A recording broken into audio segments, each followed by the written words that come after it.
시편 57편 이 말씀 다윗이 어떤 상황 속에서 기록했는지 제일 위에 1절 위에 보면 이렇게 나와 있죠.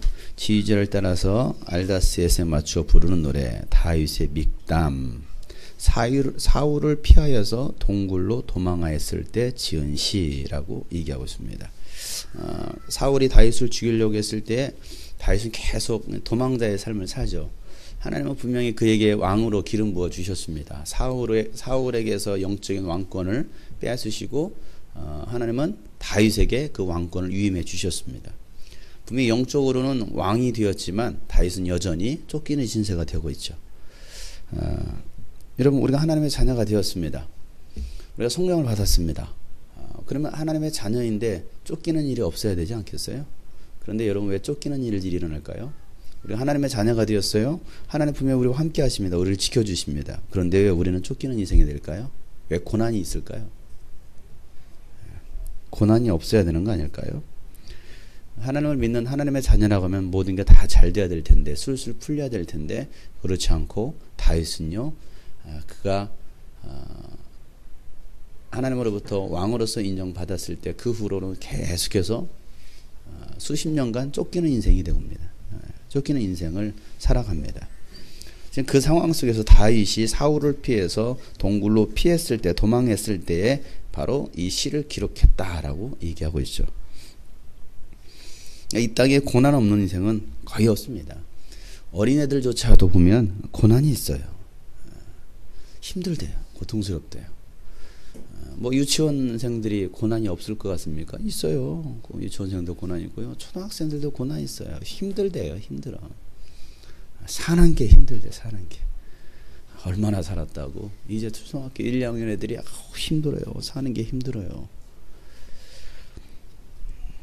뭐 청소년들은 고난이 없을까요? 뭐 청년들은 고난이 없습니까? 어른들만 고난 있는 거 아니잖아요. 뭐 나이를 다 떠나서 누구에게나 다 이 고난이 있는데, 우리가 이 고난을 당할 때, 특별히 우리가 신앙생활을 하면서도 여전히 고난 가운데 있는데, 이 고난을 당할 때 우리가 이 고난에 대해서 어떻게 대처하고 그 고난에 대해서 우리가 어떻게 태도할 것이냐, 어떤 태도를 취할 것이냐가 사실은 이게 이제 신앙과 연결이 되는 것이죠. 오늘 다윗은요, 참 그가 고난의 연속의 그 인생을 살았는데, 그가 고난 당할 때마다 그는요 하는 게 있었어요. 여러분, 고난 당할 때 뭐 하십니까? 고난 당할 때 내가 고난이 찾아왔어요. 그냥 견딜 수 있는 고난은 뭐 그쯤 뭐 견딜 수 있고요. 견딜 수 있는 고난 말고요, 견딜 수 없는 고난, 정말 이건 견딜 수가 없어요. 여러분, 그런 고난 당할 때 여러분 어떻게 하시나요? 견딜 수 없는 고난 당할 때 안 당해 보셨나요? 당할 수 있도록 기도해 드릴까요? 또 원하시는 분들이 다 기도해 드릴게요. 하나님, 견딜 수 없는 고난 당하게 하여 주시옵소서. 소라.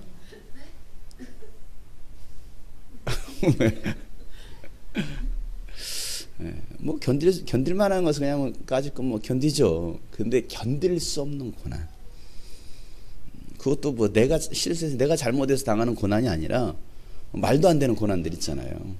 그런 상황, 다윗은 지금 말도 안 되는 상황이지 않습니까? 그가 쫓겨야 될 이유가 전혀 없어요. 그런데 그는 쫓기는 인생이 되었어요. 다윗과 같은 그런 당할 때 여러분 어떤 행동을 하십니까? 다윗은요, 그런 고난 당할 때마다 그는요 거의 습관적으로 반자동이죠. 반자동 맞나? 자동 반자동? 뭐가 헷갈리? 자동으로, 반자동하면 안 되지. 자동으로 튀어나오는 태도가 있었죠. 자동적으로 튀어나와. 그게 뭐였을까요? 네? 기도 찬양, 감사 찬양. 그가 항상 고난 당할 때마다 그가 취했던 행동들은 거의 똑같았습니다. 자, 오늘 1절에 이렇게 말하고 있죠. 1절 말씀 다 같이 한번 읽겠습니다. 시작. 참으로 하나님, 나를 불쌍히 여겨주십시오. 내 영혼이 주님께로 피합니다. 이 재난이 지나가기까지 내가 주님의 날개 그늘 아래로 피합니다. 다윗이 고난 당할 때마다 취했던 그 행동이 뭐였냐면 주님께로 피하는 거였습니다. 주님은 나의 피난처이십니다. 주님은 나의 산성이십니다. 나의 방패가 되십니다. 내가 피할 곳은 바로 주님밖에 없습니다. 하면서 그는요 주님께로 달려가더라는 거예요. 여러분은 어디로 달려갑니까? 여러분의 피할 곳은 어디입니까? 엄마 품인가요? 여러분의 피할 곳은 집인가요? 아니면 돈인가요? 뭐예요? 여러분이 피할 곳. 내가 고난당할 때 내가 피할 곳이 어디냐? 내가 찾아가는 곳은 어디예요? 무당집인가요? 철학관이에요? 젊게 물어보려고. 여러분 찾아가는 곳이 어디예요? 솔직히 교회입니까? 기도하러 나오시나요? 하나님입니까? 뭡니까? 아니면 사람을 찾아갑니까? 내 이 문제를, 이 고난을 해결해 줄 만한 어떤 그 상황들 아니면 사람들을 찾아가나요? 어떻게 하십니까? 우리가 신앙생활 하면서도 믿음생활 하면서도 사람을 의지하는 때가 상당히 많이 있습니다. 부모를 찾아가기도 하고 때로는 남편이나 아내나 뭐 형제나 가족들을 찾아가기도 하고요. 또 아는 지인들을 찾아가기도 합니다. 그리고 어떤 상황, 그 상황을 해결할 만한 뭔가를 찾아가고 있다는 사실이죠. 하다 안 되면 어떤 사람은 교회로 오기도 해요. 하다 안 되면. 다윗은 하다 안 되면 하나님께 찾아왔던 것이 아니라 그가 정말 인생에 고난을 닥쳤을 때 그가 했던 것은 하나님께로 피하러 가더라는 사실이죠. 하나님께 가더라는 거예요. 이 재난이, 이 고난이 지나가기까지 내가 주님의 날개 그늘 아래서 내가 피합니다 라고 얘기하고 있습니다. 어디에서요? 주님의 날개 그늘 아래. 주님의 날개 그늘 아래. 저 어렸을 때 저희 마당에 닭 같은 걸 풀어놓고 키우잖아요. 닭 같은 거 풀어놓고 키우면 막 개도 닭을 쫓아가고 닭도 개를 쫓아가고 뒤에 섞여가지고 막 쫓아다녀요. 근데 한편은 제 어렸을 때 제가 목격한 것이 있었습니다. 닭이 이제 알 까놓고 병아리 까고 막 그러잖아요. 병아리가 이제 막 쫄쫄 쫓아다니고 병아리들이 지들끼리 막 모이 쫓아다닙니다. 뭐 개미 쫓아다니고 지렁이 쫓아다니고 막. 어느 순간에 꼭꼭꼭꼭 하면요 뭔가 위급하다. 꼭꼭꼭 하면요 모이 쫓다 말고 봐요. 이렇게 봐요. 그러다가 꼭꼭 하면요 그 병아리들이요 그 엄마 품으로 갑니다. 날개 아래로 들어가요. 날개 아래로. 근데 멍청한 병아리들은요 계속 꼭꼭 지렁이만 쳐다보고 지렁이만 그거 주워 먹으려고 모이 주워 먹으려고. 근데 제가 어렸을 때 뭘 봤느냐면 위에서 매 아시죠? 때리는 매. 위에서 매가 확 한번 돌더라 이렇게. 도는데 보니까 꼭꼭꼭 뭐에 그러는가 꼭꼭 하는데 보니까 위에서 매가 오는데요. 매가 뺑뺑 돌다가 갑자기 쫙 하강을 하더라고요. 급하강. 확 내려더니 뿅아리를 팍 낚아채 가요. 그걸 아니까 어미 닭은 알았단 말이에요. 매가 오는구나. 그러니까 빨리 오라고 꼬꼬꼬꼬꼬꼬꼬 막 모았단 말이에요. 근데 이 멍청한 병아리는 지 잘난 맛에 나는 계속 모이 쪼아먹을 거야 하고서 계속 모이 쪼아먹다가 엄마 품으로 엄마 그 날개 아래로 숨지 못했던 그 병아리는 낚아채 가더라요. 우리 신앙도 그런 것 같습니다. 우리가 고난당할 때에 우리가 하나님께로 직행하면서 오는데 하나님의 그 날개 아래로 들어가면 되는데 들어가지 않아요. 자꾸 배회합니다. 배회해요. 교회 주변에서 배회합니다. 공동체 주변에서 배회합니다. 믿음 안에서 배회합니다. 들어오지는 않아요. 그 깊숙하게 들어오지 않아요. 그러다가 낚아채 가는데도 말이에요. 그러니까 하나님께서 뭐라고 말씀하십니까? 내가 너희들을 얼마나 그 날개 아래 독수리 날개 아래 내가 너를 품으려고 모으려고 했던 자가 얼마나 많이 있었느냐. 그런데 너희들이 듣지 않았다라는 거예요. 이스라엘 백성들 향해서 했던 하나님의 말씀이죠. 계속 들어와라. 내 안으로 들어와라. 내 품으로 들어와라. 내 날개 아래로 들어와라. 교회로 들어와라. 믿음 안으로 들어와라 하는데 듣지 않는 거예요. 듣지 않아요. 듣지 않아서 결국 어떻게 됩니까? 죽어요. 죽어요. 마귀와 귀신들이 낚아채갑니다. 그런데 우리는요 여전히 자기가 똑똑한 줄 알아요. 제가 잘난 줄 알죠. 그래서 뭐합니까? 내가 뭐 해볼 거야. 뭐 한두 번 해봤나? 한두 번 해봤나? 그러니까 여전히 배회하다가 결국에는 낚아채가는 거죠.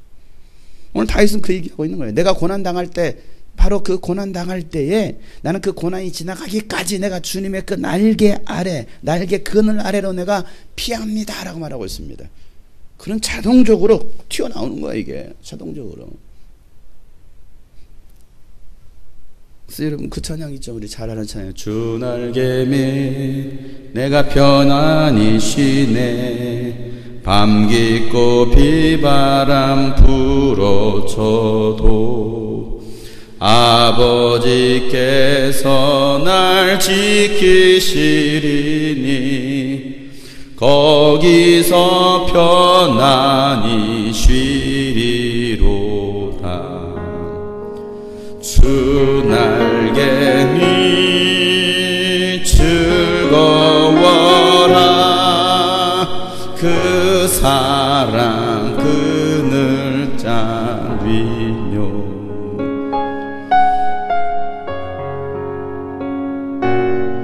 내 쉬는 영혼 영원히 거기. 오랜만에 부르니까 악보를 안 피니까 모르겠네. 몇 장이죠 이게? 300.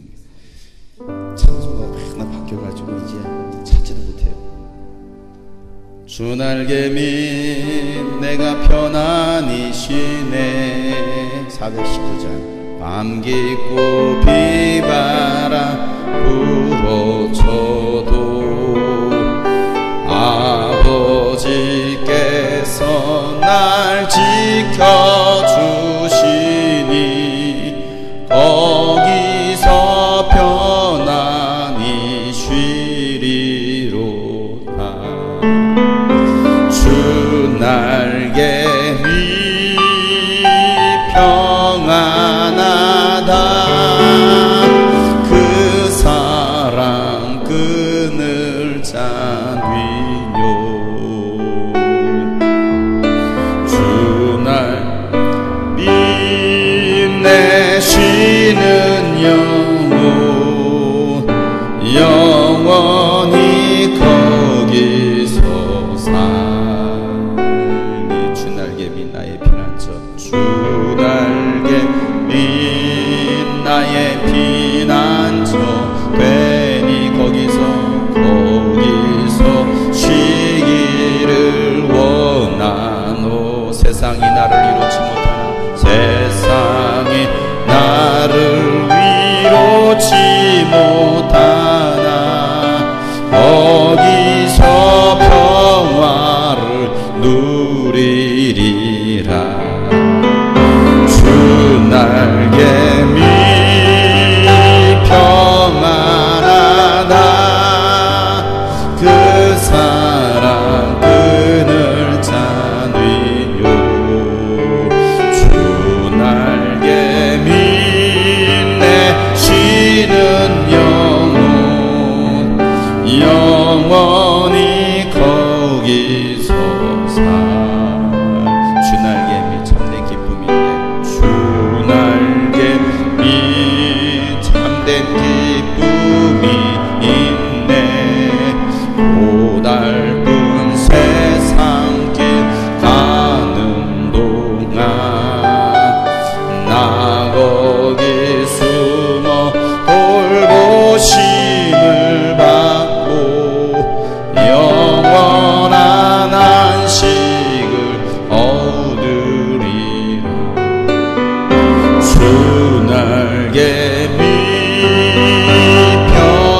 평안하다, 그 사랑 그늘 잔위뇨. 주 날개 밑 내 쉬는 영혼 영원히 거기서 살.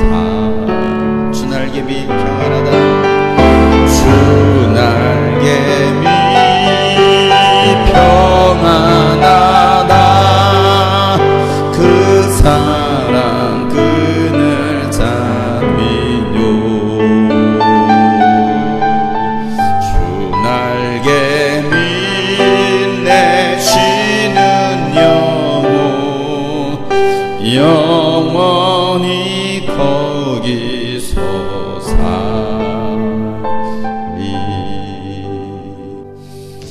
찬양이 오늘 이 다윗의 고백이 아닐까 생각해 봅니다.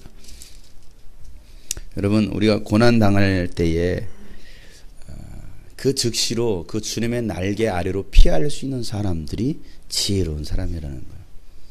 실수를 줄이는 사람이겠죠. 우리는 다 실수 많은 사람들이잖아요. 연약한 사람들이잖아요. 그럼에도 불구하고 여전히 우리는 내 고집대로 살아가려고 합니다. 내 생각대로, 내 마음대로, 또 내 계획대로 살아가려고 해요. 그러다 보니까 또 실패하고 더 고난 깊숙한 곳으로 들어가는 것 같아요.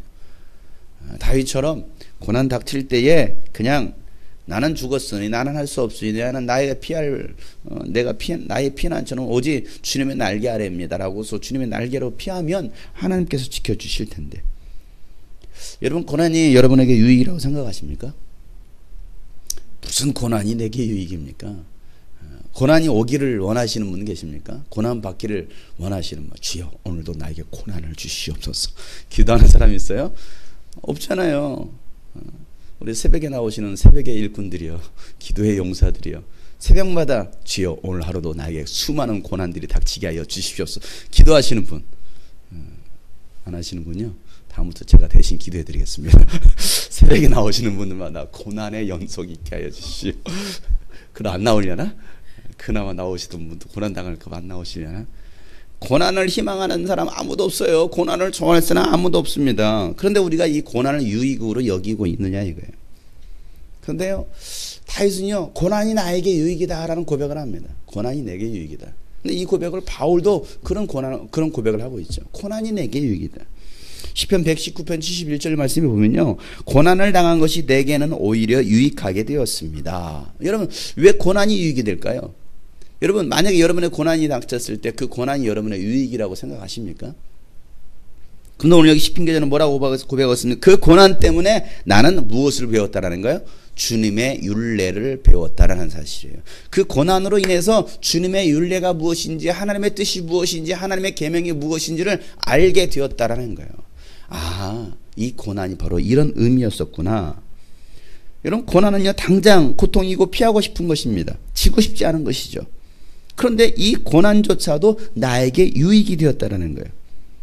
그래서 여러분, 믿음이 성숙한 사람들 보면요, 고난 당할 때에 고난을 고난으로 여기지 않고요, 오히려 그 고난을요 즐기는 사람이 있습니다. 고난을 기쁨으로 여기는 거예요. 왜? 아, 이 고난 너머에는, 이 고난 다음에는 하나님께서 분명히 준비하신 복이 있으니까, 축복이 있으니까 라고 생각하는 거죠. 이게 바로 성숙한 믿음의 사람들이에요. 그래서 야고보는요, 야고보서 1장 2절부터 4절 말씀에 이런 얘기를 하고 있습니다. 나의 형제자매 여러분, 여러 가지 시험에 빠질 때에 그것을 더할 나위 없는 기쁨으로 생각하십시오. 이건 말도 안 되는 소리예요. 여러분 성도들이요, 고난 당할 때에 그 고난이 여러분의 더할 나위 없는 기쁨으로 생각하라는 거예요. 그럼 네가 당해봐라, 뭐 이러시겠죠 여러분들은. 여기다 댓글, 네가 달아라, 네가 당해봐라. 당해보지 않은 사람은 말도 꺼내지 마라, 뭐 이럴지도 모르지 않겠어요? 근데 야고보가 고난 당하지 않은 사람입니까? 아니죠. 야고보도 고난 당해본 사람이죠. 그런데 야고보는 여러분이 고난 당할 때에 그것을 더할 나위 없는 기쁨으로 생각하라는 거, 이런 말도 안 되는 이런 얘기를 야고보가 하고 있습니다. 그 이유를 그 다음 절에 설명하고 있죠. 뭐라고 설명하고 있습니다. 여러분은 믿음의 시련이 몰라요? 인내를 낳는다라는 것을 아십시오. 그러면 믿음의 시련이, 그 믿음의 여러분 고난이, 그 고난을 통해서 여러분들이 바로 인내를 낳는다라는 거야. 인내. 그걸로 인해서 오래 참게 되는, 그러니까 어떤 고난, 이런 어떤 그 고난을 통해서요 또 참아. 아, 그래, 지난번에 이 고난이 왔을 때 내가 참았지, 참았을 때 이런 결과가 있었지. 그래서 뭐합니까? 또 참는 거죠. 그래, 이건 또 지나갈 일이야. 지나갈 거지. 여러분, 매해마다 태풍이 옵니다. 태풍이 올 때마다 여러분 호들갑다가 태풍 왔어, 태풍, 어떻게 죽을 거야 그런 사람이 있습니까? 아니야, 이 태풍 2, 3일이면 지나가. 뭐 2, 3일입니까? 하루만 지나가죠. 그잖아요. 하루 반짝하고 그 다음날 지나가잖아요. 태풍이 그러지 않아요? 근데 막 태풍이 온 세상을 다 뒤집어갔다니 죽을 것처럼 이럴 사람 없어요. 왜? 매년 오는 태풍인데 뭐 겪어봤다 이거죠. 어떤 때는 태풍이 센 게 있고 어떤 때는 그냥 지나가칠 때도 있어요. 막 센 것은 진짜 막 모든 거 다 무너지기도 하잖아요.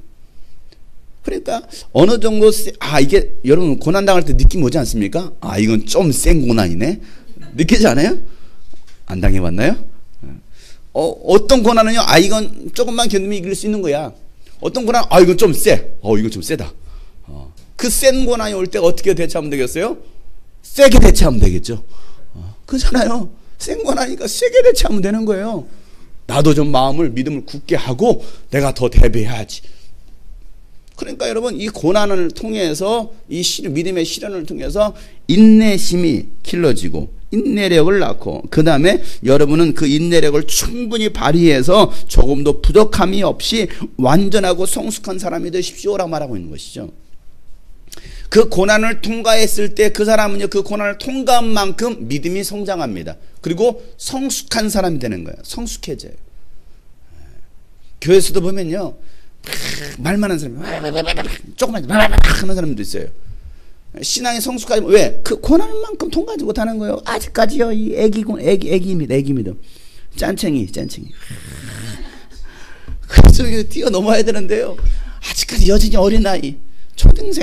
유치원 수준, 초등생 수준, 이제 초등학교 이제 6학년 수준, 중딩에서 좀 이렇게 청년의 신앙으로 막 장년의 신앙, 아비의 신앙으로 올라가야 되는데 여전히 그냥 뭐 조금 이소란 저는요, 소라가요 새벽에 바람 맞춰도 저는요 그걸로 끄떡 안 씁니다. 네가 나한테 바람 맞출 수 있어? 오늘도 제가 아침에 일찍 일어났습니다. 새벽에 일찍. 이겨줘 말라고? 괜찮아. 나오다가 안 나오는 거 뭐라고 하는 것은 그것도 영광인 줄 알아. 안 나오는 사람도 세고 셌는데. 그치요? 안 나오는 사람들이요? 그러니까 나오다가 안 나오는 것은 뭐 그건 영광이지. 그치, 석하나? 어디 있어? 쟤 뭔 말인지도 몰라 지금. 제가 4시 20분에 일어납니다. 일어나면 문자 확인 못해요. 데리러 오라고 말하는지, 일어났습니다, 문자 오는지. 30분 돼도 안 오면요, 제가 이제 전화하기 시작합니다. 일어나라. 근데 전화를 안 받아요. 오늘도 몇 번을 저는 전화 안 받는 거예요. 나는 새벽같이 깨워놓고서 말이야, 20분을 앉아 기다리고 있다가, 차에서 기다리고 있다가 이제 가는 거죠. 그걸로 해서 제가 시험 듭니까? 그건 아무것도 아닌 거예요. 그것은, 이런 시련은 그냥 눈 감고도 한 수백 번은 당할 수 있는 시련이에요. 그건 내게 고난이 아니야. 왜? 한두 번은요, 그럴 수 있어? 그럴 수 있죠. 그런데 이제 하도 겪어보니까 이건 아무것도 아닌 거지. 무슨 말을 하느냐면, 그만큼 어떤 사람, 그럴 수 있냐, 이거 아직 초딩 수준인 거예요. 초딩 수준. 여러분 믿음의 수준이 어떻습니까? 믿음의 실은 어떻습니까? 약한 걸 뛰어넘을 수 없는 수준인가요? 아니면 아주 중간급, 아니면 헤비급, 아주 큰 시련이 왔을 때 그것을 견딜 만한 그 믿음의 수준을 가지고 있나요? 그러니까 여러분, 우리 신앙이 아주 성숙한 신앙이 돼야 돼요. 성숙한 신앙. 성숙한 사람은요, 바로 아비의 신앙을 말하고 있는 거죠. 아비의 신앙은요, 다 알아봐요. 그래, 그럴 수 있지 뭐. 그래. 이게 아비의 신앙이죠. 바울도 고난을 받는 것을 기쁘게 여긴다라고 고백을 합니다. 누구를 위해서? 교회를 위해서 당하는 고난쯤은 기쁨으로 여긴다라는 거예요. 골로새서 1장 24절에 이렇게 말하고 있습니다. 우리 한번 다 같이 한번 읽어보겠습니다. 앞에 자막이 있네요. 읽어보겠습니다. 시작. 이제 나는 여러분을 위하여 고난을 받는 것을 기쁘게 여기고 있으며 그리스도의 고난을 교회를 위하여 내 육신으로 채워가고 있습니다. 바울은 내가 고난 받는 것을 기쁘게 여깁니다. 누구 때문에? 이소라 때문에. 성도들 때문에, 여러분 때문에 당하는 고난 받는 것을 내가 기쁘게 여긴대요. 때로는 기분 나쁠 수도 있잖아요. 안 그러겠어요? 성도들 때문에 당하는 고난 없겠습니까? 앞에서 끌어낸 리더가 여러분 성도들 때문에 당하는 고난이 없나요? 목회자가, 아니면 뭐 교사들이 당하는 고난이 없을까요? 있잖아요. 셀 리더들 얼마나 고난이 있습니까? 말 안 듣는 셀원들 때문에. 간다고 했다, 안 간다고 했다, 무한다고 했다, 이랬다 저랬다. 그러면요, 속이 참 그렇잖아요. 또 셀 리더들은 말을 잘 듣습니까? 셀 리더는 또 얼마나 속 썩이는지. 목사 이래요, 해요, 말, 셀 리더 해요, 말해요. 올해까지 말고 안 할 거예요. 정리만, 그지? 그런 맘 먹은 적 없어?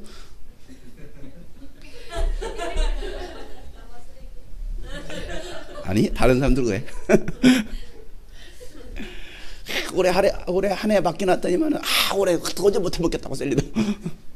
다음엔 안 할 거라고. 근데 하나님 응답 주신 거 아멘 다시 할 겁니다. 뭐 지금 회개하고 다시 마음을 변심했답니다. 하겠다고. 그러니까 셀리더는 세론 때문에 속썩이 나가지만 또 셀리더 때문에 속썩어요 또. 그러지 않겠어요? 하나님은요 목사들 때문에 속썩어요. 그러지 않겠습니까? 내가 너를 목사로 세웠는데 네가 목사냐 독사냐 그럴 수 있잖아요. 근데 바울은 내가 여러분을 위하여 고난받는 것을 기쁘게 여기고 있습니다. 그러면서 그리스도의 남은 고난을 그분의 몸 교회를 위해서 교회가 이 주님이 꿈꾸신 교회당이 아니잖아요. 바로 여러분들 교회 아니겠습니까? 그리스도의 남은 고난을 여러분을 위해서 내 육신에 채워가고 있습니다라고 말하고 있어요. 이게 성숙한 리더죠. 성숙한 리더. 좀 쉴 수 있고 모자라고 연약한 그 지체들까지도 품고서 갈 수 있는 리더. 그런 성숙한 리더가 교회에 많이 있다고 한다면, 공동체에 많이 있다고 한다면요, 그 공동체는요 살아나는 거예요.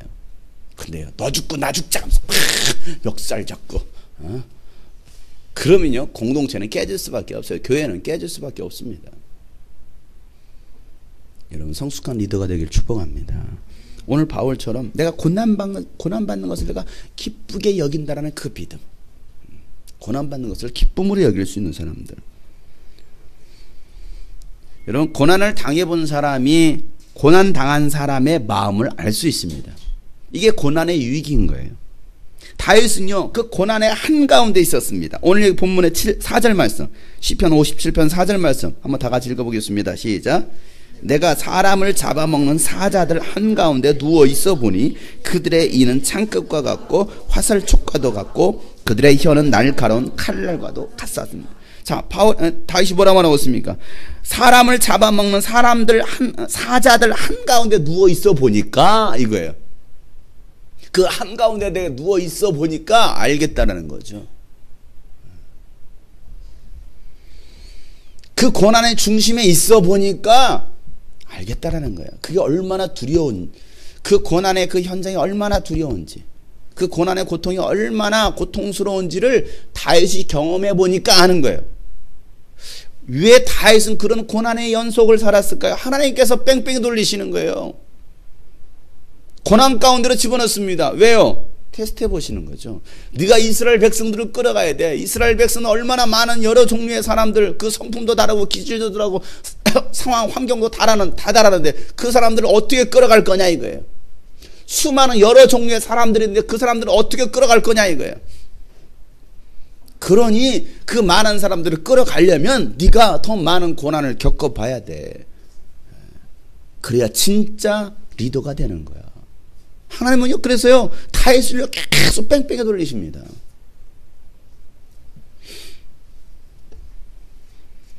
다윗이 수많은 그 고난을 당했기 때문에 여러분 고통 중에 있었던 그 백성들의 마음을 알 수 있었습니다.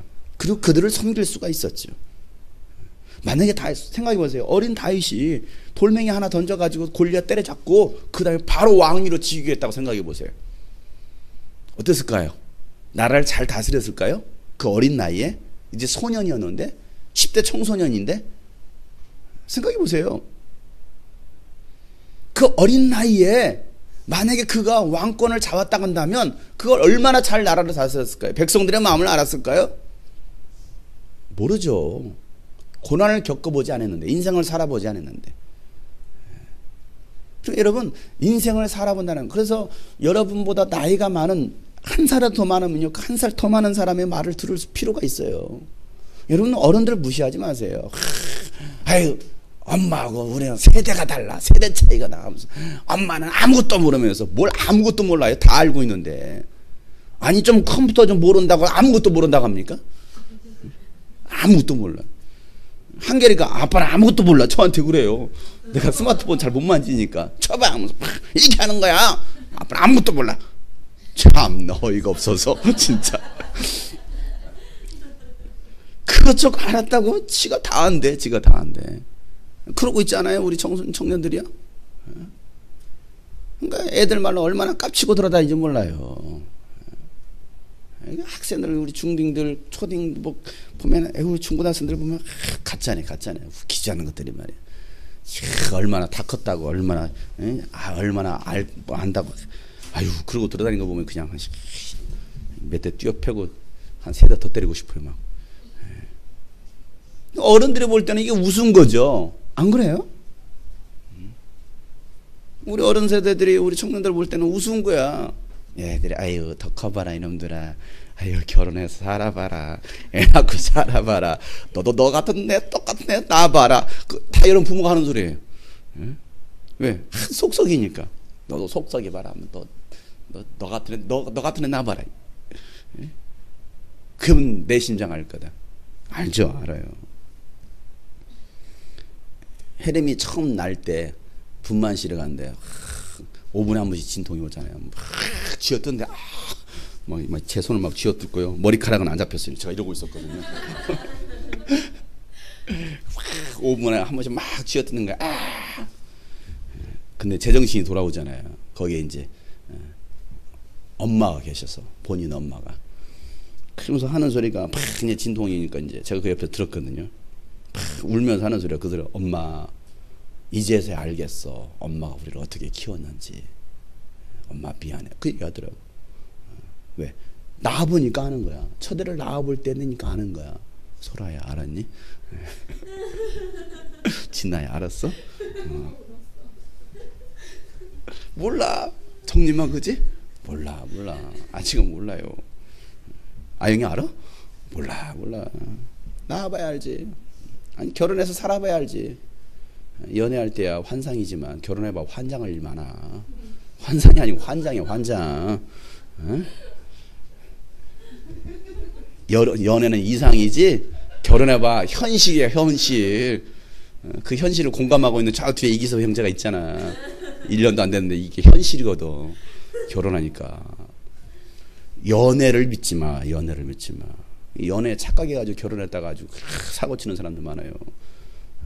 말을 안 들어요. 그렇게 말하면 말을 안 들어요. 자기가 다 아는 줄 알아. 다 똑똑한 줄 알아. 아니라 이 말이에요.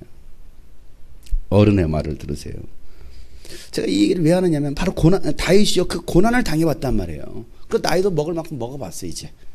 그러고 나니까 이 백성들이 어떤 고난을 당하는지, 어떤 고통 중에 있는지를 아는 거죠. 다윗 주변에 몰려들었던 사람들 어떤 사람들입니까? 별의별 사람들, 약한 사람들, 억압받았던 사람들, 정말 그런 수많은 사람들이 다 다윗 주변으로 몰려들었어요. 그들의 왕이 되는 거죠. 예수님이 여러분 왜 왜 마국간에 그 짐승들 구유에 왜 누워졌고 왜 거기에 예수님께서 오셨습니까? 우리 얼마나 말씀을 많이 들었습니까? 왜 높은 자리에, 왕의 자리에 오지 않고 예수님은 그 가장 낮은 자리에 오셨느냐 이거예요. 낮은 자리에 오셔야 낮은 인간들을 품을 수 있으니까. 왜 예수님께서 십자가 체험을 당하셨습니까? 죄인의 누명을 쓰고 죽으셔야 죄인의 마음을 알 거 아니겠어요. 예수님은요, 그래서 우리의 인간이 당할 수 있는 모든 고통을 다 당하신 분이시다. 그래서 성경에서는 체휼하신 하나님, 체휼이라는 단어를 쓰십니다. 체휼. 바로 우리가 당할 수 있는 모든 고난을 다 당하셨다는 사실이에요. 군림하는 왕이 될 것이냐, 섬기는 왕이 될 것이냐, 군림하는 대통령이 될 것이냐, 아니면 섬기는 대통령이 될 것이냐, 군림하는 목사가 될 것이냐, 섬기는 목사, 리더가 될 것이냐, 군림하는 교사가 될 것이냐, 섬기는 교사가 될 것이냐. 정확해! 똑바로 했어! 내가 교사인데! 때리고 말 잘 들어! 물떠와! 군림하는 교사가 될 것이냐, 섬기는 교사가 될 것이냐. 다행히 한결이 선생님이 여기 없어요.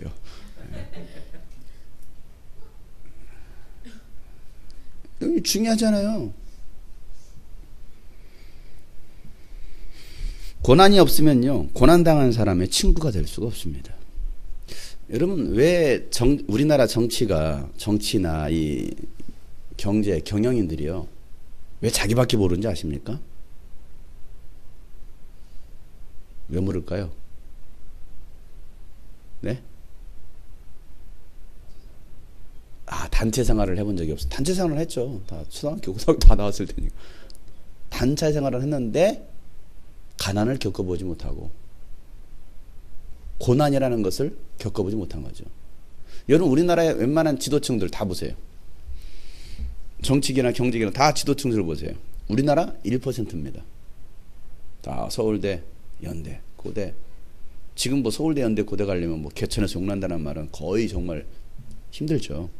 왜냐하면 강남 출신이 40%가 그래요. 그리고 강북 출신이 약 30%인가 그렇습니다. 그러니까 한 70%는 강남, 강북이 다 차지하고 있어요. 서울대학교를. 그 말은 돈 있는 사람이 서울대학교 들어간다는 거예요.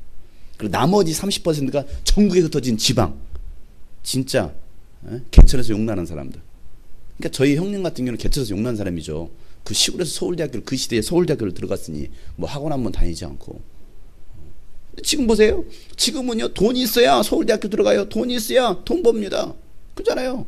지금 돈 없고 돈 먹는 시대예요. 없는 사람은요 그 그룹에 들어간다는 정말 어려워요. 정치인들 보세요. 다 고위층 사람들 아닙니까? 있는 사람들 아닙니까?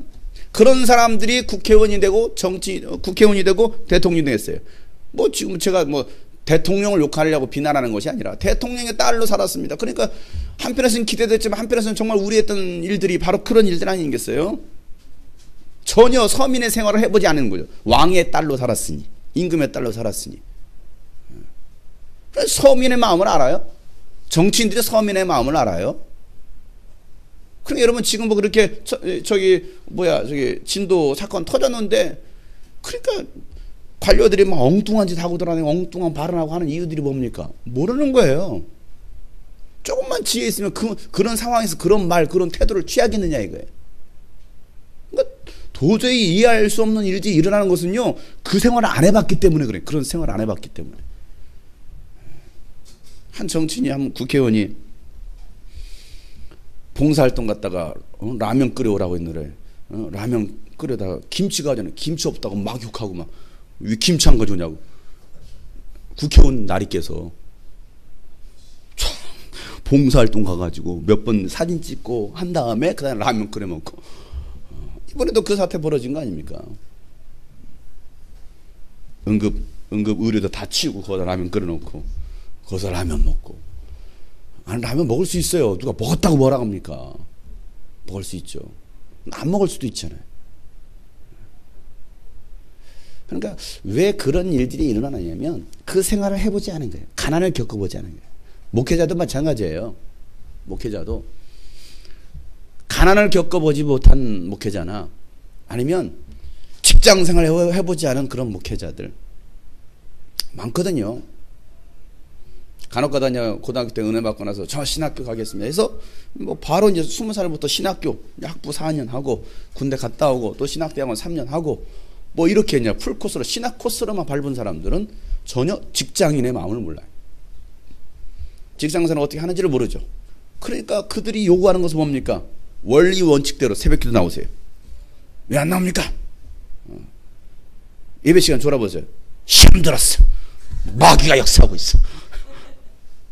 뭔 말만 하면 막 왜 신앙생활을 그따위랍니까? 그렇게 해요. 왜냐하면 자기가 생활을 안 해봤기 때문에 얼마나 힘들게 직장 생활하고 얼마나 힘들게 돈 버는 경험을 안 해봤어요. 그래 여러분 그때부터 뭐합니까? 20살 21살 때부터 교회 전도사로 가는 게 교육 전도사로 가면 뭐예요? 다 전도사님 다 불러주지 않습니까? 그러니까 섬김 받는 거에 너무나 익숙한 거예요. 섬기는 게 아니고 섬김 받는데 왕이 돼버리는 거죠. 그러다 보니까 이게 참 문제가 많아요. 부흥 강사로 소개하는데 담임 목사님 주의 사자께서 주의 사자. 근데 강사로 전도사가 온 거예요. 근데 이거 주의 사자로 부르기도 그렇고 뭐라고 불러야 돼? 이렇게 불렀답니다. 주의 새끼 사자가 왔습니다. 새끼 사자. 목사님 주의 사자고 왕사자고 전도사들은 주의 새끼 사자들이고.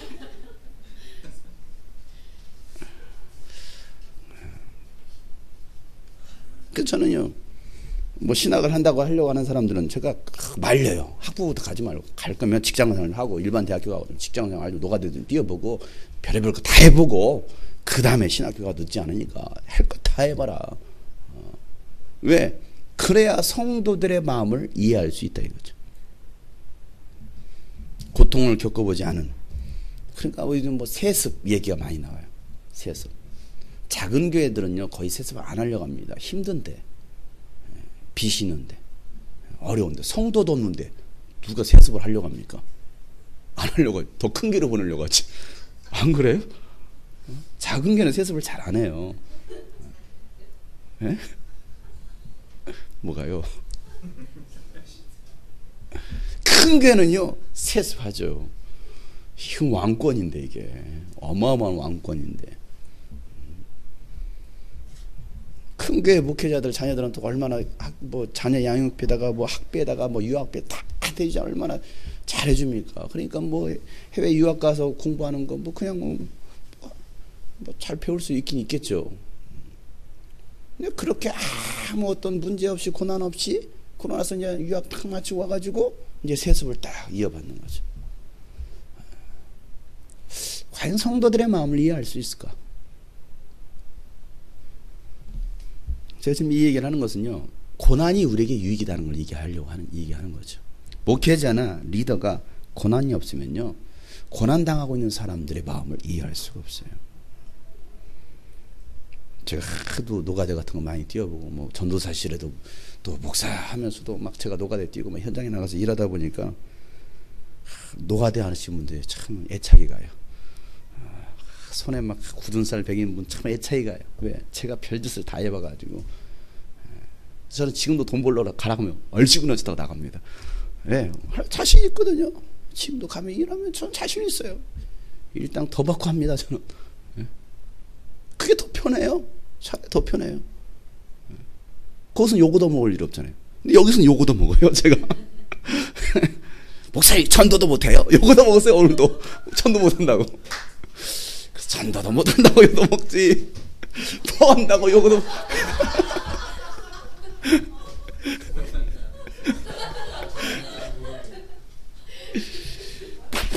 뭐 요거도 먹어. 설교 못한다고 요도 먹지. 뭐 그러잖아요. 이 목사라는 게요, 참 이게 참 더럽고 치사하고 이게 그래요. 그래서 다 큰 교회 가려고 하나 봐. 큰 교회. 왕대접 받으려고. 이 조그마한 교회에서는요, 다 보이잖아. 막 다 드러나잖아, 이게.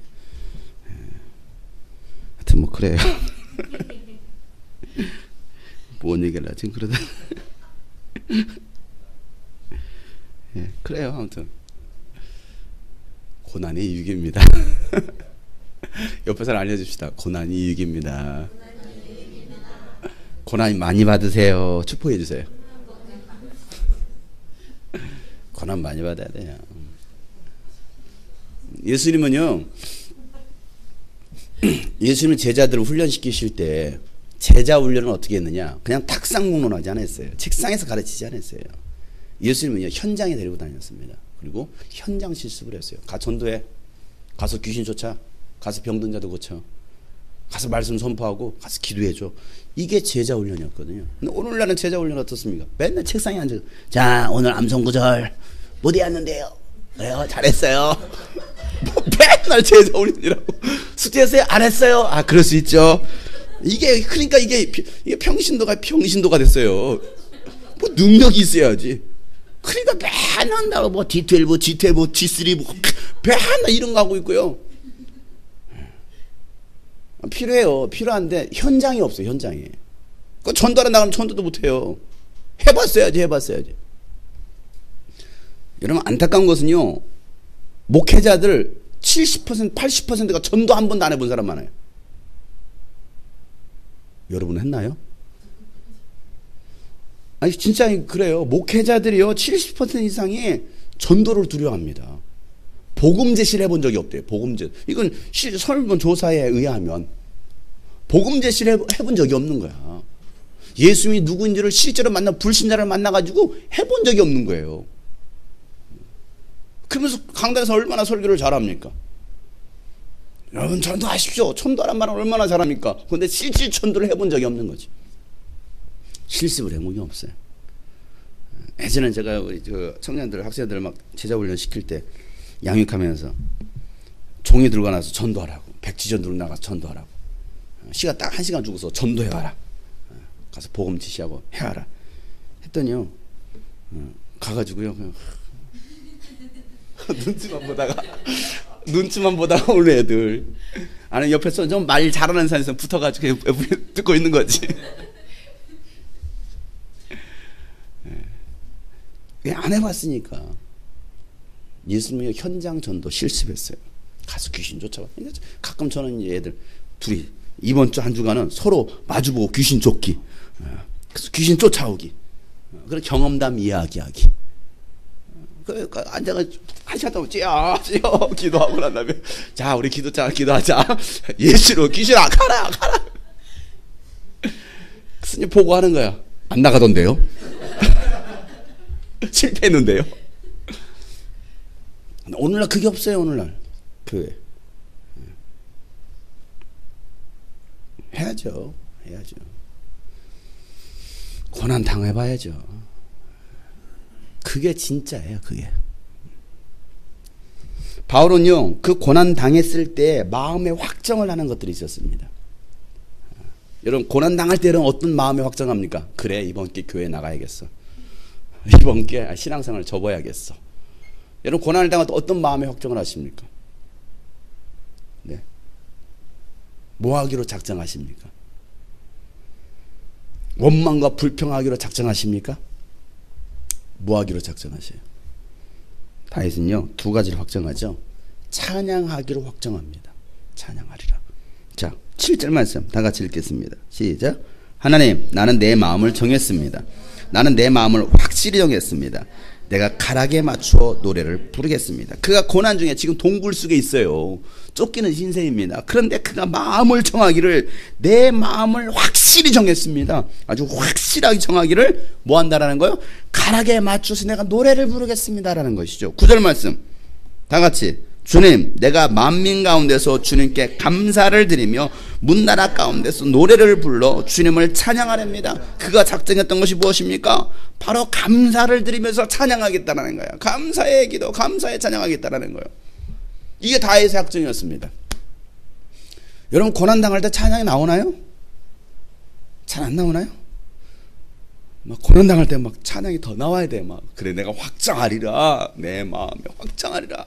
고난을 당할 때 우리가 부를 수 있는 찬양이 뭐가 있어요? 태산을 넘어 험곡에 가도 피 가운데로 걸어가며 주께서 항상 지키시기로 약속한 말씀 편치 않네. 하늘의 영광 나의 맘속에 자고도 넘쳐 할렐루야를 힘차게 불러 영원히 주를 작년에 제가 너무 똑똑해서 올해는 좀 멍청해지겠으면 했더니 작년에 진짜 제가 많이 멍청해졌어요. 많이 지혜를 잃어버렸고요. 더 못하는 게 막 가사 진짜 아무것도 생각 안 나고요. 이게 옛날에 503장이었잖아요. 옛날 찬송가에. 지금 몇 장인지 몰라요. 근데 다시 이제 똑똑해지기를 시작했습니다. 이제 멍청해지지 않기로 했어요. 네, 청년들보다 더 멍청해졌어 작년에. 그래서 올해는 이제 똑똑해지려고. 고난 당할 때 우리가 할 게 뭐예요? 태산을 넘어 불같은 시험 많으나 겁내지 맙시다.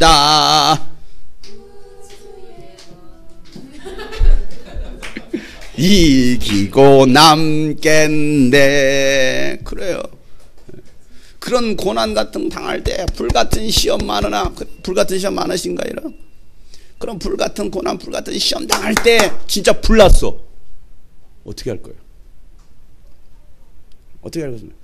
이 불같은 시험 많은 이 찬양, 이 몇 장이야 이게? 이분 이 찬양을 지금 프랭클린인가 그럴 텐데, 프랭클린 목사님 몇 장인가 이게?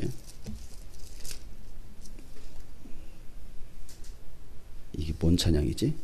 따다다다 몇 장인지 몰라요? 내 평생 소 아닌데 뭐지? 예?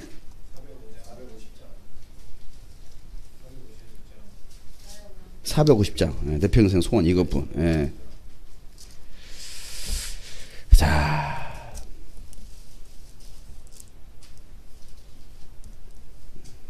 맞아요? 불같은 시험 많으나. 예. 하여튼 뭐 그래요. 예.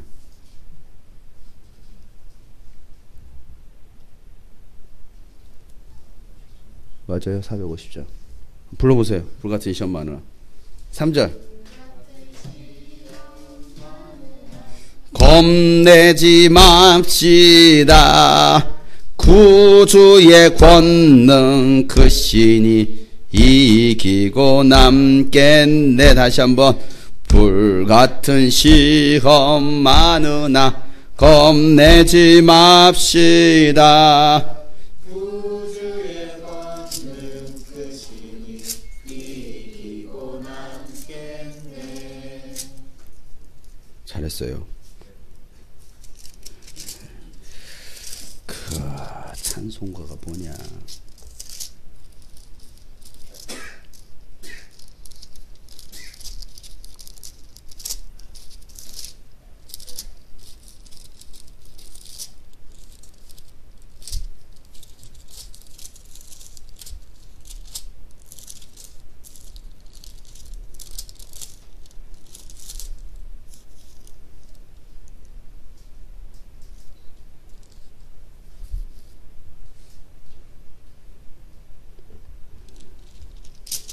생각이 안 나네요.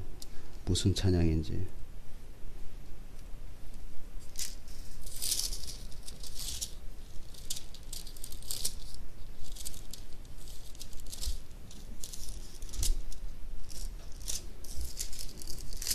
네, 아무튼 이게 이제 제가 찬송가가 지금 생각이 안 나는데 지금 내가 누구 얘기를 하려고 했었냐면 그 목사님 이름이 프랭클린 목사님이었을 거예요. 근데 그 목사님이 전교인 신방차 이제 뭐 이렇게 지역이 워낙 멀리 떨어져 있으니까 이렇게 며칠을 두고서 이제 지역을 돌아다니면서 신방을 하셨대요. 신방을 다 하고 나서 이제 정말 기쁨으로 마지막 신방 다 마치고 나서 집에 돌아왔대요. 집에 돌아왔는데 집에 돌아보니까 자기 눈앞에 펼쳐진 게 뭐였냐면 자기 집이 불난 거예요. 자기 집에 불이 났는데 거기에 누가 있었냐면 자기 자식 3명이 있었어요. 봤더니 그 불 속에 아이들이 다 타 죽은 거예요. 다 타 죽었을 때 그 까맣게 타 죽은 아이들을 꺼내놓고서 막 부둥켜 안고서 막 눈물을 흘리시는 거예요. 하나님, 내가 지금 복음 전하고 하나님 일하다 왔는데 왜 우리 집에 불이 나서 이 아이들이 이렇게 다 불타 죽었습니까? 불타 죽었습니까? 마음이 너무나 아팠는데 그러다 이제 이 아이들을 장례를 치르면서 땅에 묻으면서 그때 했던 그분의 고백이 뭐였냐면 그 찬양의 고백이 그 아이들을 묻으면서 하나님 감사합니다 라는 찬양이었어. 그 찬양의 고백이 이런 내용이 불같은 시험 이런 내용 그 가운데서도 나는 하나님을 찬양합니다. 자기 자식을 묻으면서도 하나님 감사합니다. 그 고난의 의미를 내가 알게 되었습니다. 라는 그 찬양의 고백이었거든요. 어떻게 그런 찬양을 할 수 있겠느냐는 그런 고난 중에 나중에 제가 이제 무슨 찬송가인지 제가 찾아가지고 그 얘기해 드릴게요. 여러분 그런 고난 가운데 그렇게 찬양할 수 있나요? 내가 하나님 일했는데 나에게 돌아온 것은 내 자식이 불타 죽은 거예요. 우리 집이 망한 거예요. 아니 내가 주의 복음 전했는데 내가 2눈을 잃어버렸어. 2다리가 잘렸어. 여러분 그런 상황 속에서 여러분 하나님을 찬양할 수 있을까요? 다윗은 하나님 일한다고 했는데 지금 사울에게 쫓겨서 동굴에 갇혀 있어요. 그 상황 속에서 그가 했던 것은 찬양하는 거였어요. 찬양하기로 작정했어요. 원망과 불평이 아니었죠. 찬양이었어요. 그러나 여러분 우리가 정말 고난 가운데 있을 때 하나님 이럴 수 있어 욕하고, 목사님 이럴 수 있어요 막 욕하는 것이 아니라, 아니 막 사람 욕하고 내가 저 사람 때문에 막 욕하는 것이 아니라, 그 가운데서 아까 했던 찬양 같은 불같은 시험 많으나 겁내지 맙시다 구주의 사랑. 대산을 넘어 험곡에 가도 빛 가운데로 걸어가면 주께서 항상 지키시기로 약속한 말씀 변치 않네. 우리가 이 찬양하면서 이겨낼 수 있겠느냐는 거예요. 다윗은 찬양합니다. 두 번째 확정했던 것은요, 그 기도의 확정을 하죠. 8절 말씀에 내 영혼아 깨어나라, 검은 고야 수금아 깨어나라, 내가 새벽을 깨우련다. 그는요 그의 영혼을 향하여서 그 영혼을 깨우겠다고 막 선포하는 거예요. 내 영혼아 깨어나라, 내 영혼아 깨어나라, 검은 고야 수금아 아끼들아 깨어나라, 내가 새벽을 깨우겠다라고 하면서 그런 막 영혼을 향해 선포하는 거예요. 기도하는 거죠. 여러분은 영혼을 향해서 깨우십니까? 잠들어 있는 영혼을 깨우십니까? 병들어 있는 영혼, 죽은 영혼을 깨우십니까? 내 영혼아 깨어나라, 내 영혼아 깨어나라. 제가 가끔 내 영혼아 깨어나라 막 선포하는 이유가 그거예요. 왜? 잠들어 있으니까, 영혼이 잠들어 있으니까, 영혼이 병들어 있고 영혼이 죽어 있으니까 깨우라는 거죠. 안 깨어나 있는 사람한테 깨어나라고 하는 거 봤어요?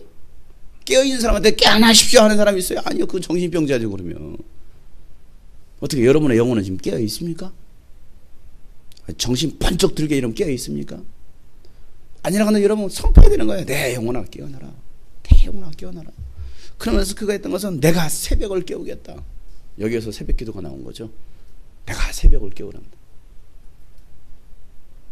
여러분 이 다윗의 고백 때문에 여러분 새벽 기도가 시작됐습니까? 새벽 기도가 전 세계 한국 사람이 간 곳에만 새벽 기도가 막 퍼지기 시작해요. 전 세계 새벽 기도는 나라가 대한민국, 그리고 대한민국 선교사들이 간 곳은 새벽 기도가 일어나요. 미국도요 새벽 기도가 있어요. 한인교회. 미국 교회는 새벽 기도도 없어요. 한인들이 갔다 하면 새벽 기도 못 하는 거야. 그래서 한국교회 부흥의 원동력은 새벽 기도였다. 그 새벽 기도 누가 나오느냐? 할머니들이 나와. 할머니들이 대부분 한국교회 다 할머니들 나가지고 야 복 주시옵소서. 그래가지고 그 할머니들의 기도에 이 나라가 복을 받았어요. 근데 그 할머니들이 지금 다 사라졌잖아요.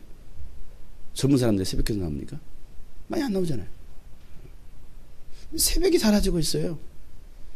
어떻게 보면 참 한국 민족은요, 한국 교회는요, 이 새벽 기도가 참 어떻게 보면 참 신앙이 좋은 전통이 되었어요. 그 새벽 기도 어디서 찾습니까? 예수님께서 새벽 기도하셨으니까. 마가복음 1장 35절 말씀에 보면 뭐라고 말하고 있습니까? 아주 이른 새벽에 예수께서 일어나서 외딴 곳으로 나가셔서 거기에서 기도하고 계셨다. 아주 이른 새벽에 일어나셔가지고 예수님께서 기도하셨대. 이 말씀 가지고서 우리 한국교회 막 새벽을 깨우자고 새벽을 외치죠. 왜? 예수님도 이른 새벽에 일어나셔서 기도하셨는데, 이른 새벽에만 기도하셨습니까? 밤 늦은 시간에도 예수님 기도하십니다. 밤이 맞도록 기도하십니다. 예수님은 그렇게 기도하시는데 오늘날 성도들은 기도하지 않아요. 왜? 새벽이 일어날 수 없어요. 이 한국 문화 자체가 왜? 밤문화예요. 한국은요. 밤문화예요. 10시부터 제일 재밌는 거 하잖아요. 10시부터 드라마 봐야죠. 응? 드라마 재밌는 기왕 봐야죠. 응? 또 재밌는 것도 뭐예요? 응? 별그대 봐야죠. 응? 돌려보기로. 그러니까 재밌는 것들이 다 10시부터 12시까지 하니까 그거 보느라고 새벽에 일어날 수가 없어요. 시골은요 8시 반만 되면 잡니다. 그러니까 새벽 4시면 일어나요. 왜? 많이 잤으니까. 많이 잤어요. 일어나기 싫어도 일어나야 돼요. 왜? 너무 많이 잤으니까. 8시 반부터 자보세요. 몇 시에 일어나겠습니까? 생각해보세요. 그거 당연히 5시, 4시 반 되면 눈 떠요. 그러니까 4시 반부터 새벽정 치면 땡땡. 우리 장인어른이 지금도 새벽정 치고 있습니다. 땡땡 치고 있어요. 일어나라고. 일찍 자니까. 시골은요 불도 없어요. 9시 되면 캄캄해요. 그러니까 우리 부모님들도요 8시 반 되면요 벌써 주무십니다. 주무셔요. 10시 되면 이미 다 자요. 9시 되면. 그러니까 새벽에 일어날 수 있죠. 새벽같이 일어나서 일하죠. 근데 이 도시 문화는 어떻습니까? 아주 밤에 막 더 화려한데. 청년들 밤에 막 싸돌아다녀. 막 12시 들어와가지고 막. 그런데 새벽에 나오겠어요? 너무 분주하죠. 너무 바쁘죠. 그러니까 영적 생활을 할 수 없어요. 이 도시가 영적 생활을 못하게 만들어가고 있어요. 그러면 깨어있는 성도들이라도 밤 시간을 줄이고 뭐 해야 됩니까? 일찍 자고 새벽을 깨워야 되는데 새벽을 깨우지도 않아요. 또 밤에 나서 기도 안 하냐? 그것도 안 해. 그럼 뭐예요? 아무것도 안 해. 그런 영혼이 깨어있어요? 아니요. 영혼이 자있죠. 잠들어있죠. 다윗은 새벽을 깨우라는 거예요. 시편 5편 3절 말씀에 주님 새벽에 드리는 나의 기도를 들어주십시오. 새벽에 내가 주님께 나의 사정을 아뢰고 주님 뜻을 기다리겠습니다. 새벽에 기도하면서 하나님의 응답을 기다리겠다는 거예요. 시편 88편 13절에도 주님 내가 주님께 부르짖었을 때에 첫 새벽에 주님께 기도드립니다. 새벽에 기도한다는 것이죠. 시편 30편 5절에는요. 주님의 진노는 잠깐이요 그의 은총은 영원하나 밤새도록 눈물을 흘려도 새벽이 오면 기쁨이 넘친다. 밤새도록 부르짖어 기도했더니 하나님께서 새벽에 응답해 주시더라는 사실이에요. 여러분 홍해를 가른 사건이요 새벽이었습니다. 만나와 메추라기가 떨어진 시간도 새벽이었습니다. 예수님 부활하신 시간도 새벽이었습니다. 예수님 다시 오실 날도 새벽일런지라고 성경은 말하고 있어요. 새벽일 확률이 높아요. 왜? 성경에는 새벽에 일어난 사건들이 굉장히 많거든요. 그러면 이스라엘의 새벽인가요? 여기 새벽인가요? 그럼 새벽도 중요하잖아. 이스라엘 새벽이에요? 한국 새벽이에요? 언제입니까? 몰라요? 새벽이에요. 어찌됐건. 오죽했으면 이름도 송새벽이라고 지었을까요? 새벽은요 은혜의 시간입니다. 응답의 시간입니다. 이스라엘 새벽이든 한국 새벽이든 중요한 것은 새벽을 깨운다는 게 중요한 거예요. 여러분 새벽을 깨우십니까? 어쩌겠으면 제가 하도 새벽기도 안 나오니까 육신의 새벽도 깨워지지만 여러분 영혼의 새벽을 깨우십시오. 제가 어디 말을 이렇게 바꿨겠습니까? 육신의 새벽도 깨우시고 영혼의 새벽도 좀 깨우세요. 잠만 자지 말고. 잠만 자지 말고. 옆에 사람 일러주세요. 영혼의 새벽도 깨우세요. 육신의 새벽도 깨우세요. 게으름뱅이들이요. 이 말 되죠 빨리. 게으른 거죠. 제가 개척하면 새벽기도 안 한다고 했어요. 하도 전수사 때 피곤해가지고 이 새벽기도 이거 하지 말자 이거. 새벽기도 졸리기만 하고. 물론 이제 제가 맨날 밤 거의 집에 들어간 시간 12시 1시에는 제가 집에 거의 들어간 적이 없었으니까 12시 1시에 들어가면요 또 그 시간에서 새벽 설교 준비하고 또 새벽 3시 반부터 일어나고 또 촬영. 그때 익산에서부터 그 촬영을 그렇게 했어요. 새벽 3시 반에 일어나가지고 익산 시내를 다 도는데 그때부터 이게 습관이 돼가지고 이게 새벽이요. 이 전도사는 이게 운전기사로 뽑힌 거라. 그러니까 전도사 모집 거기에 딱 보면 조건이요. 일종 면허. 반드시 들어가요. 일종 면허. 전도사 모집하는데 일종 면허가 왜 들어가는지 모르겠는데 왜 운전기사 시켜야 되니까. 그래서 일종 면허 꼭 있어야 된다. 뭐 설교 잘하는 이런 건 별로 관심 없어요. 일종 면허 있느냐. 그러니까 우리 교회도 그렇게 뽑아야 되나? 일종 면허 없으면 전도사 안 됩니다. 아니면 내가 맨날 전도사 내가 대신 맨날 운전해야 될 거 아니야. 지금까지 제가 계속 운전하고 있잖아요. 5년, 6년째 운전하고 있습니다. 참 재밌어요. 근데 이게 제가 한 10여 년을 갔다가 한 15년을 제가 운전 새벽 촬영 운행만 하다 보니까 이게 힘들어요. 힘들어. 촬영 운행 하는 것도 힘들고. 그래서 제가 뭐라고 했냐면 내가 개척하면 새벽 기도는 없애겠다. 성도들도 편할 거 아니냐. 부담감 없고. 그 대신 밤 기도하자. 저녁에 기도하자. 그랬어요. 그래서 진짜 새벽 이제 개척을 했잖아요. 새벽 기도 안 했어요. 얼마나 편한지 몰라요. 근데 허리가 끊어지겠더라고요. 허리가 아파요. 제가 연속해서 7시간, 8시간 자본 적이 없거든요.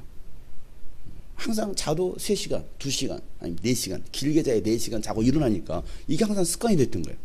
그러니 새벽에 갔다 와서 또 한두 시간 또 자잖아요. 피곤하니까. 이게 습관이 되다 보니까 처음에 개척하고는 한 7시간, 8시간 자니까 물론 한 3, 4시간 되면 눈 떠져요. 새벽에도 없는데 눈 떠져요. 새벽에도 올 사람도 없고. 그러니까 이거 눈 떠지네. 그냥 억지로 잤어요. 난 잘 거야. 새벽에도 없어. 잘 거야. 억지로 재웠습니다.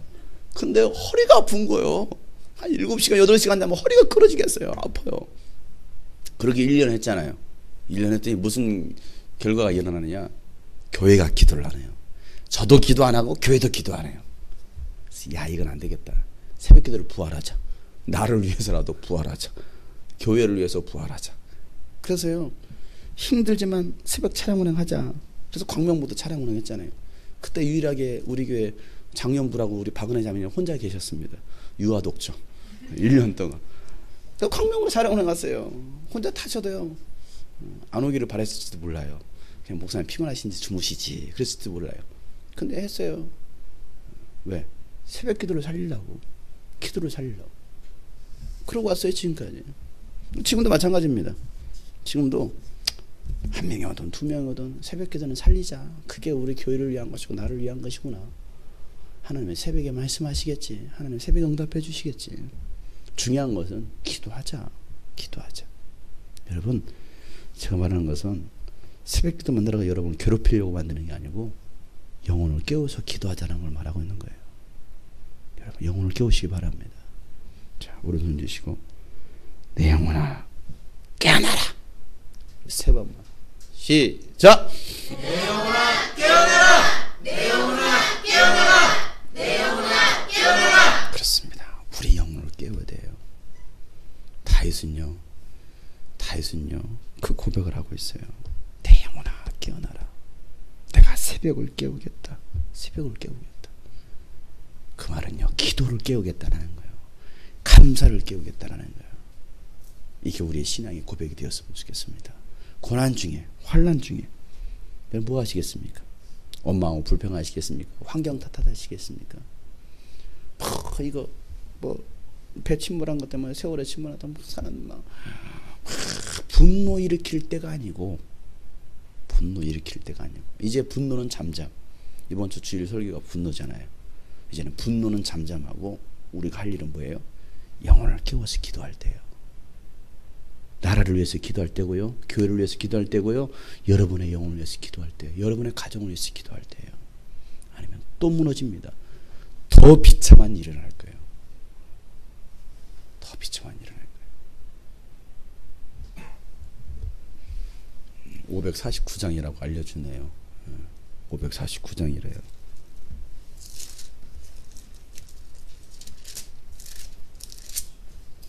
내 주여 뜻대로 행하시옵소서.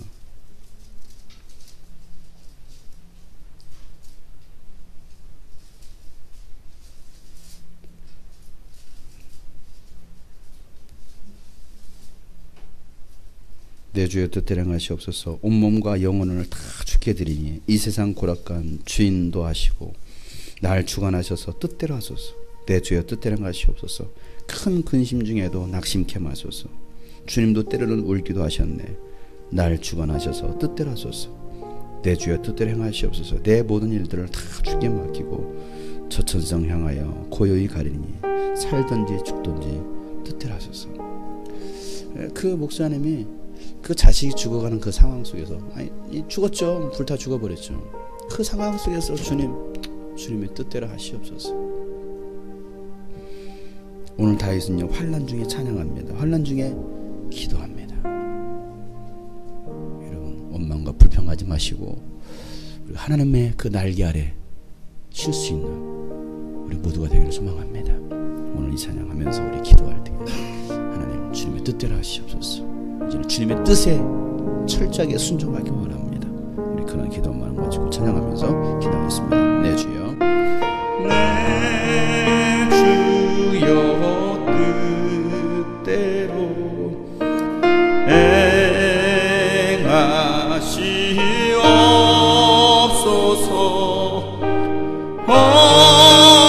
몸과 영혼을 다 주께 드리니 이 세상 고락간